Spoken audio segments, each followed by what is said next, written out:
ഇന്നത്തെ റെസിപ്പി സിമ്പിളായിട്ട് തന്നെ വളരെ എളുപ്പത്തിൽ നമ്മുടെയൊക്കെ വീടുകളിൽ ഉണ്ടാകുന്ന വെറും 3 ചേരുവകൾ വെച്ചിട്ട് വളരെ എളുപ്പത്തിൽ തയ്യാറാക്കി എടുക്കാൻ പറ്റിയിട്ട് നല്ല ടേസ്റ്റി ആയിട്ടുള്ള കാരമൽ പുഡിങ്ങിൻ്റെയാണ് കേട്ടോ.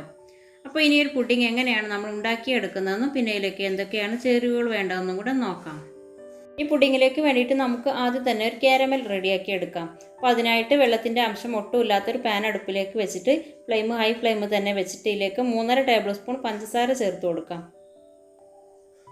ഇതിലേക്ക് വെള്ളം ചേർക്കേണ്ട ആവശ്യമില്ല. പിന്നെ പഞ്ചസാര സൈഡ് വശങ്ങളിൽ നിന്നൊക്കെ ഒന്ന് കാരമലായി തുടങ്ങുമ്പോൾ തന്നെ നമുക്ക് ലോ ഫ്ലെയിമിലേക്ക് ആക്കുകയും വേണം.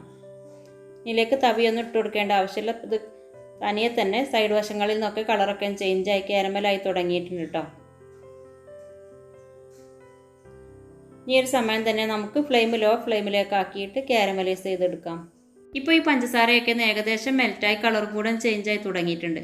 അപ്പോൾ ഇതിലേക്ക് നമുക്കൊരു തവി വെച്ചിട്ട് ഇതേപോലെ സൈഡ് വശങ്ങളിൽ നിന്നൊക്കെ നല്ല പോലെ ഒന്ന് നീക്കി കൊടുത്തിട്ട് മെൽറ്റ് ആവാത്ത പഞ്ചസാരയും കൂടെ പെട്ടെന്ന് തന്നെ മെൽറ്റ് ചെയ്തെടുക്കാം. കളറൊന്ന് ചേഞ്ചായി തുടങ്ങുമ്പോൾ തന്നെ ലോ ഫ്ലെയിമിലേക്ക് ആക്കണം, അല്ലെങ്കിൽ ഇത് പെട്ടെന്ന് തന്നെ കരിഞ്ഞിട്ട് നമ്മുടെ പുഡിങ്ങിന് കയ്പ്പ് ടേസ്റ്റ് ആയിരിക്കും ഉണ്ടാവുക. അപ്പോൾ നല്ല ഗോൾഡൻ കളറായിട്ട് നമ്മുടെ പഞ്ചസാരയൊക്കെ നല്ല കാരമലായി കിട്ടിയിട്ടുണ്ട്.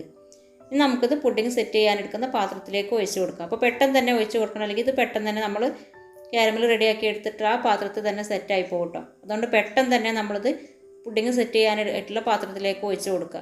അപ്പോൾ നമ്മൾ ഈ കാരമൽ റെഡിയാക്കി എടുക്കുന്ന സമയം തന്നെ പുഡിങ് സെറ്റ് ചെയ്തെടുക്കാനുള്ള പാത്രവും റെഡിയാക്കി എടുക്കണം. പിന്നെ ഈ പുഡിങ് ട്രേക്ക് പകരമായിട്ട് നമുക്ക് വീട്ടിൽ കറിയൊക്കെ വിളമ്പുന്ന പാത്രം, അതല്ലെങ്കിൽ നമുക്ക് സ്റ്റീലിൻ്റെ പ്ലേറ്റിലൊക്കെ തന്നെ ഈ പുഡിങ് റെഡിയാക്കി എടുക്കുകയും ചെയ്യാം. ഇതൊരു സൈഡിലേക്ക് മാറ്റി വെക്കാം. അടുത്തതായിട്ട് നമുക്ക് ഇതിലേക്ക് വേണ്ടത് 4 എഗ്ഗാണ്. അപ്പോൾ 4 എഗ്ഗ് നമുക്കൊരു ബൗളിലേക്ക് പൊട്ടിച്ച് വെക്കാം. അടുത്തതായിട്ട് നമുക്ക് ഈ ഒരു പുഡിങ്ങിലേക്ക് വേണ്ടത് പഴമാണ്.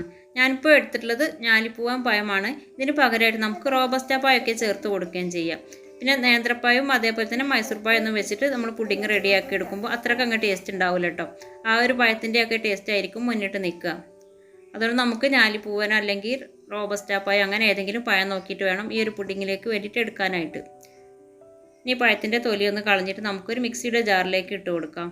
ഞാനിപ്പോൾ ഇവിടെ അത്യാവശ്യം വലിപ്പത്തിലുള്ള നന്നായിട്ട് പഴുത്ത പഴം തന്നെയാണ് കേട്ടോ എടുത്തിട്ടുള്ളതും. ഈ പഴം നമുക്കൊരു ചെറിയ പീസായിട്ട് കട്ട് ചെയ്ത് മിക്സിയുടെ ജാറിലേക്ക് ഇട്ട് കൊടുക്കാം. ഇതിൻ്റെ കൂടെ തന്നെ നമുക്ക് നേരത്തെ മാറ്റി വെച്ചിട്ടുണ്ടായിരുന്ന 4 എഗ്ഗും കൂടെ ഒഴിച്ച് കൊടുക്കാം.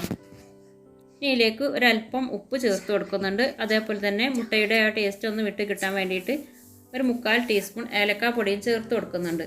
പിന്നെ ഒരു പുഡിങ്ങിലേക്ക് കൂടുതൽ മധുരം വേണമെന്നുള്ളവരാണെങ്കിൽ തീർച്ചയായും ഇതിലേക്ക് ഈ ഒരു സമയം 4-5 ടേബിൾ സ്പൂൺ പഞ്ചസാരയും കൂടെ ചേർത്ത് കൊടുക്കാം.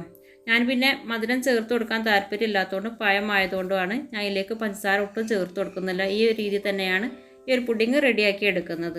ഇതിനി പുഡിങ് സെറ്റ് ചെയ്തെടുക്കുന്ന പാത്രത്തിലേക്ക് ഒഴിച്ച് കൊടുക്കാം. ഇനി നമ്മൾ സ്റ്റീം ചെയ്തെടുക്കുകയാണ്, അതായത് ആവിയിലാണ് വേവിച്ചെടുക്കുന്നത്. അതിന് വേണ്ടിയിട്ട് ഞാൻ നേരത്തെ തന്നെ ഇഡ്ഡലി ചെമ്പിൽ വെള്ളമൊക്കെ ഒഴിച്ചിട്ട് തിളപ്പിക്കാൻ വേണ്ടിയിട്ട് വെച്ചിട്ടുണ്ടായിരുന്നു. തിളപ്പിക്കാനായിട്ട് വെച്ചിട്ടുണ്ടായിരുന്ന വെള്ളം നന്നായിട്ട് തിളച്ച് വന്നിട്ടുണ്ട്. അപ്പോൾ ഇഡ്ഡലി ചെമ്പിൽ ഇതേപോലെ ഒരു തട്ടും, ഈ തട്ടിന് മുകളിലേക്കായിട്ട് ഇതേപോലെ സ്റ്റാൻഡും കൂടെ ഇറക്കി വെച്ച് കൊടുത്തിട്ടുണ്ടായിരുന്നു. ഈ സ്റ്റാൻഡിലേക്ക് നമുക്ക് പുഡിംഗ് ട്രേ ഒന്ന് ഇറക്കി വെച്ച് കൊടുക്കാം. എന്നിട്ട് ഈ പുഡിങ്ങിലേക്ക് വെള്ളം ഒട്ടും ഉറ്റി വീയാതിരിക്കാനും വേണ്ടിയിട്ട് നമുക്ക് ഒരു അലൂമിനിയം ഫോയിലോ അതല്ലെങ്കിൽ നമുക്ക് ഏതെങ്കിലും ഈ ഒരു പുഡിംഗ് ട്രേക്ക് സൂട്ടായ ഏതെങ്കിലും അടപ്പോ വെച്ചിട്ടൊന്ന് അടച്ചു കൊടുക്കുകയും ചെയ്യാം. ഞാനിപ്പോൾ ഇവിടെ അലൂമിനിയം ഫോയിൽ വെച്ചിട്ടാണ് ഇതൊന്ന് കവർ ചെയ്തെടുക്കുന്നത്. പകരമായിട്ട് ഇതുപോലുള്ള അലൂമിനിയത്തിൻ്റെ തട്ട് എല്ലാവരുടെ വീട്ടിലും ഉണ്ടാവും. അപ്പോൾ ഈ ഒരു തട്ട് വെച്ചിട്ട് നമുക്ക് ഈ ഒരു പുഡിംഗ് ട്രേ കവർ ചെയ്തെടുക്കാം. എന്നിട്ട് ഇതിൻ്റെ മുകളിലേക്കായിട്ട് നമുക്ക് ഇഡ്ഡലി പാത്രത്തിൻ്റെ അടപ്പും കൂടെ വെച്ച് കൊടുക്കാം. എന്നിട്ട് ഇതൊരു 25-30 മിനിറ്റ് വരെ നമുക്ക് വേവിച്ചെടുക്കാം. അപ്പോൾ 30 മിനിറ്റ് കഴിഞ്ഞിട്ടുണ്ട്. പിന്നെ ഞാൻ ഈ പുഡിംഗ് സ്റ്റീം ചെയ്തെടുത്തിട്ടുള്ളത് മീഡിയം ഫ്ലെയിമിൽ വെച്ചിട്ടായിരുന്നു കേട്ടോ. പിന്നെ നമുക്കിതിൻ്റെ അടപ്പും തുറന്ന് നോക്കാം. ഇപ്പോൾ ഞാൻ എടുത്തിട്ടുണ്ടായിരുന്ന ഈ പുഡിംഗ് ട്രേ വലുപ്പം കുറവായതുകൊണ്ട് പുഡിംഗ് നന്നായിട്ട് പൊങ്ങിയിട്ട് അലൂമിനിയം ഫോയിലിലേക്കൊക്കെ പറ്റി പിടിച്ചിട്ടുണ്ട്. കുഴപ്പമില്ല, നമുക്ക് ഈ അലൂമിനിയം ഫോയിൽ പതുക്കെ ഒന്ന് മാറ്റി നോക്കാം.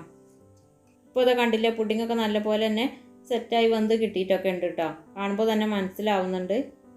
ഈ അലൂമിനിയം ഫോയിൽ നമുക്ക് പതുക്കെ ഒന്ന് മാറ്റി കൊടുക്കാം. എന്നിട്ട് നമുക്ക് ഈ പുഡിംഗ് ട്രേ പുറത്തേക്ക് എടുക്കുക. ഈ പുഡിങ്ങിൻ്റെ മുകൾ ഭാഗം അല്പം ഒന്ന് വിണ്ട് കീറിയിട്ടുണ്ടെങ്കിലും പുഡിങ് നല്ല സെറ്റായിട്ട് തന്നെയാണ് കേട്ടോ കിട്ടിയിട്ടുള്ളത്. ഇതിന് ചൂടൊക്കെ ഒന്ന് പോയതിന് ശേഷം നമുക്കൊരു പ്ലേറ്റിലേക്ക് കമഴ്ത്തി കൊടുക്കാം. ഇനി അതെല്ലാം തണുപ്പിച്ചിട്ട് കഴിക്കാനാണ് ഇഷ്ടമെങ്കിൽ 1 മണിക്കൂർ ഫ്രിഡ്ജിലേക്ക് വെച്ച് തണുത്തതിന് ശേഷം നമുക്കൊരു പ്ലേറ്റിലേക്ക് കമഴ്ത്തി കൊടുക്കുകയും ചെയ്യാം. ഞാനിപ്പോൾ ഇതിവിടെ ചൂട് പോയതിന് ശേഷം ഒരു പ്ലേറ്റിലേക്ക് കമഴ്ത്തി കൊടുക്കുകയാണ്.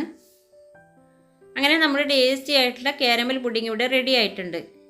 അപ്പോൾ നമ്മുടെയൊക്കെ വീടുകളിൽ ഉണ്ടാകുന്ന ചേരുവകൾ വെച്ചിട്ട് തയ്യാറാക്കിയിട്ടുള്ള റെസിപ്പി തീർച്ചയായും ട്രൈ ചെയ്ത് നോക്കൂ. സൂപ്പർ ടേസ്റ്റാണ്. അതേപോലെ തന്നെ ഉണ്ടാക്കിയെടുക്കാൻ വളരെ എളുപ്പമാണ്.